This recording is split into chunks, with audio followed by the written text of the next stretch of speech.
Welcome back to the FJ Zone. And we're going to be fitting that obnoxiously loud exhaust system. Because we like loud, like obnoxious.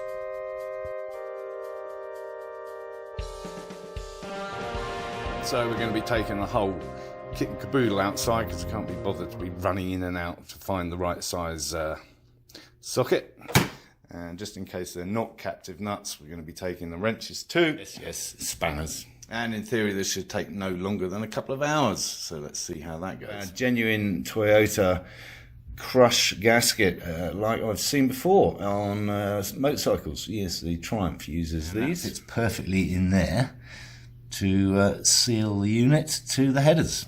The rest of it clamps up with these clamps, which again we've used before on motorcycles. So we're familiar with that operation, which is all good. One there already fitted, and one there ready to go. I think that's everything we need. In case it isn't, I'm starting the job early so I can run down to Ace or O'Reilly's and get whatever I might need. The existing system, nuts and bolts, a little squirt with this stuff, yes, just to make sure that they come off nice and easy today, we hope. Yes, a little squirt last night and again this morning about half an hour ago. I'm not talking about David.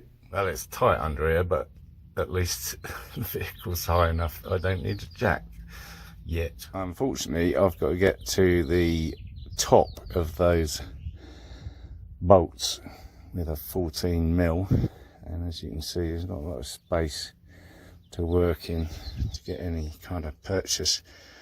What I might do is loosen off the front end so it drops down a bit, and then I might have more room to get in there, because this whole thing is coming off.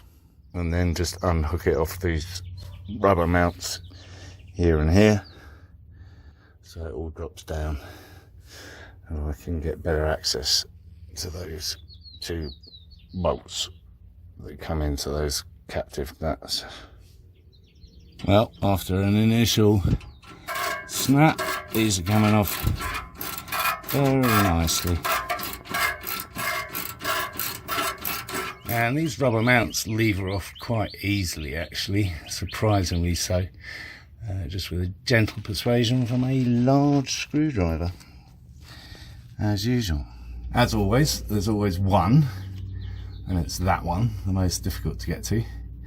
Its companion came out with a lot of persuasion, but I just can't get on. That one with anything that will give me any decent purchase on it, and it's slipping.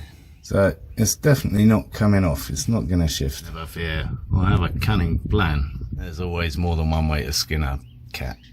We're going to cut it here. Then the front will pull forward and the back will pull backwards, and all will be said and done. In doubt, bring in Mr. Kawasaki.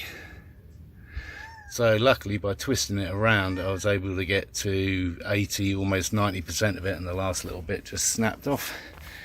So there we have two bits. Well, if size has anything to do with it, I think we can see that, yes, it's going to be considerably louder. So first off, I just hooked up, literally just hooked over the cross frame there, that midsection. Now I've got the main section in, and what I did was hook it up to these little rubber mounts first, one here and one here, just to make sure I've got everything in the right place and it all fits, before putting in the new gasket. Yes, there's a new one. And then what else? Oh yeah, and then just loosely finger tightening in those bolts.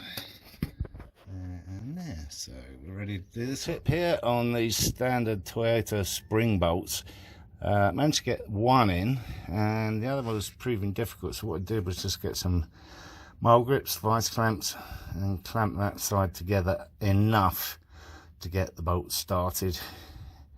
And now they're both in and true and square. Alright, job done. Let's see how many smiles per miles we're going to get.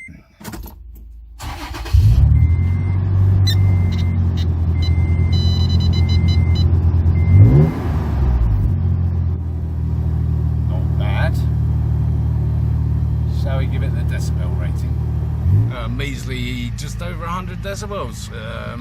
Barely better than a bumper car speed record, eh? Yeah. Anyway, sounds a bit better. One of the things I wanted to test was that gasket clamping up properly using those factory spring bolts. I'm not 100% confident that's as snug as it could be or should be, but it doesn't seem to be blowing out of there, so I guess we're good.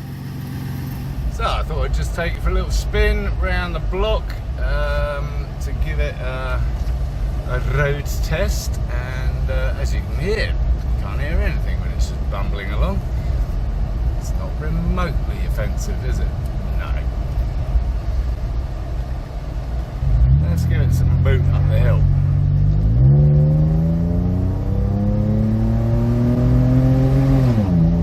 Well, that's a bit better. I still think we're roadworthy. It's nowhere near as bad as a Ducati. Don't know what you're talking about. More of a warbler than a howler, I would say. An improvement on the factory item in terms of, I don't know, aesthetics. Does that work for noise? Anyway, I'm rather glad that I fitted it. Thank you very much, Dr. Cinder. And I think we'll call it a day for this episode. Quite sure when there'll be another episode on the FJ, but stay tuned anyway, and thanks for watching. So do subscribe. There's some other stuff in this this particular playlist of blasts from the past, although the FJ is obviously still current. So yeah, do subscribe, and of course encourage others to watch my lunacy.